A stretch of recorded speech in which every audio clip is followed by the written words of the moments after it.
अस्सलामुअलैकुम नाजरीन, आप देख रहे हैं सूबाई रंग न्यूज़ और इंटरटेनमेंट चैनल और मैं हूं मोमना शहबाज। सबसे पहले नजर डालते हैं आज की अहम खबरों पर। रावलपिंडी पीरवदाई पुलिस की बड़ी कार्रवाई, असलहा एमुनेशन की बड़ी खेप स्मगल करने की कोशिश नाकाम।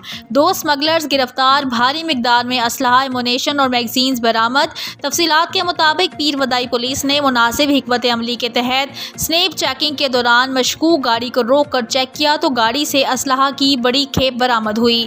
पीरवदाई पुलिस ने 2 स्मगलर्स तारिक और अब्दुल हसीब को गिरफ्तार करके असलहा और जेरे इस्तेमाल गाड़ी कब्जे में ले ली। पुलिस में मुल्जिमान की गाड़ी में 50 pistol, 30 bore, 4 Kalashnikov, 4 rifle, 30 bore, 2 rifle, MP5, 2 rifle, 30 bore व मुश्किल M4, 1 rifle 222 bore, 1 rifle 30 bore Kalashnikov नुमा, 2 राइफल 12 बोर क्लैशनकोफ नुमा बरामद हुई। मुल्जिमान से मुख्तलिफ बोर की 4800 से जायद गोलियां, 100 कारतूस और 135 मैगजीन्स बरामद हुई। मुल्जिमान तारिक और अब्दुल हसीब गैर कानूनी असलहे की बड़ी खेप के पीके से कार में स्मगल करके रावलपिंडी ला रहे थे। मुल्जिमान का साथी इलियास फरार हो गया, जिसकी गिरफ्तारी का तहरुक जारी है।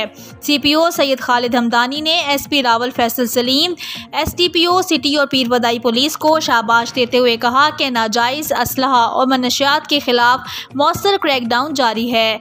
नाजायज़ असलहा एमुनेशन की तरसील और फ़रोख्त जैसे जराइम में मुलविस मुल्ज़िमान कानून की गिरफ्त से नहीं बच सकते।